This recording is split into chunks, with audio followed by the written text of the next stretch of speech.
이 영상을 보시는 분 중에서는 아무리 매일 열심히 글을 적어도 도대체 어떻게 블로그로 수익을 버는지 체험단이나 하루 100원 애드포스트가 아니고 어떻게 진짜 수익을 낼 수 있을지 궁금한 분들이 많을 텐데요. 제 수강생 중에 한 명은 벌써 수업을 들으시고 적용해서 100만 원 이상 벌어가고 계시더라고요. 그 방법이 궁금하신 분들은 영상 끝까지 봐주세요.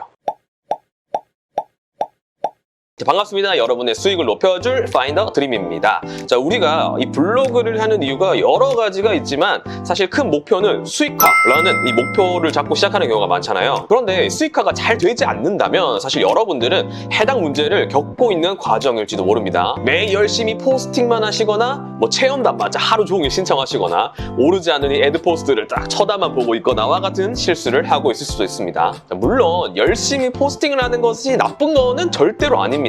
하지만 우리는 네이버라는 플랫폼을 이용하고 있기 때문에 그 플랫폼을 이용할 줄 알아야 돼요. 자, 플랫폼을 살펴보면요, 이 애드포스트나 체험단 같은 경우에는 결국 이 네이버라는 중간 유통업자를 거치는 수익화잖아요. 자, 우리가 사업을 할 때도 이 중간 유통업자가 많아지면 많아질수록 이 금액이 오르거나 마진율이 낮아집니다. 그렇죠? 이 네이버도 마찬가지예요. 자, 체험단이나 애드포스트를 아무리 해도 이 네이버가 중간 유통업체이기 때문에 우리가 벌 수 있는 수익이 낮아지는 겁니다. 그러면 우리는 어떤 방법으로 수익화를 더 많이 할 수 있을까요? 맞습니다. 그 중간 유통 과정 없애면 되는 거예요. 자, 우리가 결국 돈을 나한테 주는 주체가 이 고객이나 업체가 이 다이렉트로 되면 되는 겁니다. 이런 경우는 크게 두 가지가 있어요. 내 상품을 만들어서 판매를 하거나 남의 상품을 좀 홍보해주고 일정 수수료나 금액을 얻는 방법입니다. 사실 내 상품을 만들어서 팔면 이게 수수료가 없으니까 온전히 저의 매출로 잡히기 때문에 훨씬 더 큰 많은 수익을 얻을 수 있겠죠. 예를 들어서 제가 50만 원짜리 상품을 판다고 해볼게요. 그러면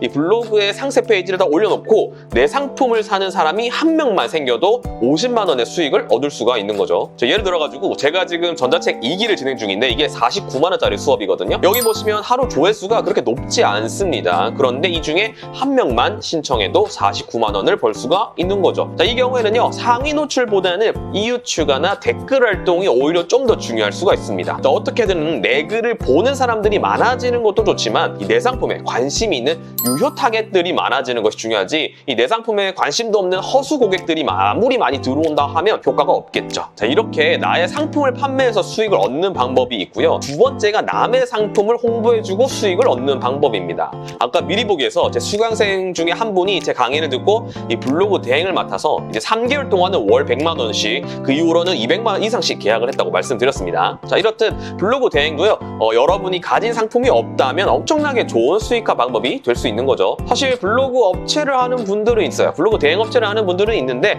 제대로 알고 또 제대로 해주는 분들은 좀 드물어요. 이 찐 블로그 대행업체가 부족한 거죠. 그 말은 여러분도 블로그를 제대로 알고 충분히 시작할 수 있다는 겁니다. 제 강의를 들으시면 그걸 해결된다는. 자, 블로그 대행을 하기 위해서는요, 사실 상위 노출이랑 키워드, 제목 쓰는 법, 본문 쓰는 법을 좀 아셔야 되는데요. 상위 노출은 말 그대로 내가 쓴 글이 네이버 검색을 했을 때 가장 윗부분에 뜨는 겁니다. 자, 업체 입장에서도 이 상위에 본인의 글들이 노출이 되어야 구매 전환이 더 되니까 더 좋아하고, 매출이 높아지면 여러분이랑 연장 계약도 하겠죠. 그래서 상위 노출을 위해서는요, 아무래도 키워드랑 제목 짓는 것이 중요한데요. 키워드 선정하는 방법은 위에 영상에 있으니까 여러분 참고하시면 될 것 같고, 제목 같은 경우는 왜 중요하냐면요, 여러분이 상위에 노출이 되는 키워드를 잘 잡아서 노출이 되었다고 해봅시다. 그런데 고객들도 바보가 아니거든요. 제목만 봐도 사실 광고글인지 아닌지 바로 티가 나요. 그래서 여러분은 최대한 광고인 티가 안 나게 적으시고 고객이 클릭할 만한 제목을 쓰셔야 된다는 겁니다. 예를 들어서 여러분들이 학원 블로그를 대행한다라고 하면 땡땡학원 수학 점수가 바로 올라가요 라는 제목보다는 땡땡학원 1개월 만에 공부법 바꾸고 성적 20점 오른 비법 이런 식으로 적으면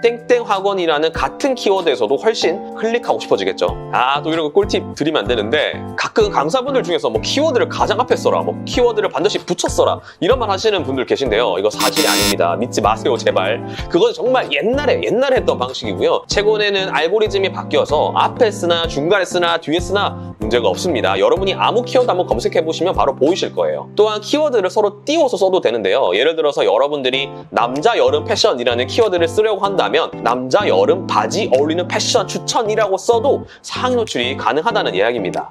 자, 그 다음에 중요한 건 사실 내 글을 보는 사람들을 찾아야 되는 거죠. 업체 입장에서도 아무리 글을 잘 써도 구매 전환이 이루어지지 않으면 효과가 없는 것이기 때문에 여러분들은 내 글을 읽어줄 사람을 찾아야 찾아야 됩니다. 그게 바로 이웃 추천의 힘이에요. 그럼 여러분들은 관련 분야의 키워드를 네이버에 치셔서 검색하시고 이 상위 노출되어 있는 블로그를 차례로 이웃주가 하셔도 되고요. 혹은 뭐 관련 분야의 유명하신 블로그에 들어가시면 여기 사진 보시면 나를 추가한 이웃이라는 파트가 있어요. 그러면 거기서 사진에 업이라고 표시된 분을 친구 추가해 주셔도 좋습니다. 이 업이라고 되어 있는 분들은요, 최근까지 블로그 활동을 하신 분들이기 때문에 블로그를 그만두셨거나 유령 계정일 확률이 낮기 때문입니다. 자, 그럼 상위 노출과 뭐 이웃 추천으로 인해서 여러분들의 글을 보게 되는 사람이 늘어나겠죠. 여기서 중요한 게 본문입니다. 여러분들의 글을 보더라도 흥미가 안 끌리면 바로 이탈해 버리겠죠. 그러면 여러분이 읽었으면 하는 타겟이 흥미를 가질 수 있을 만한 요소를 초반에 넣어 주셔야 돼요.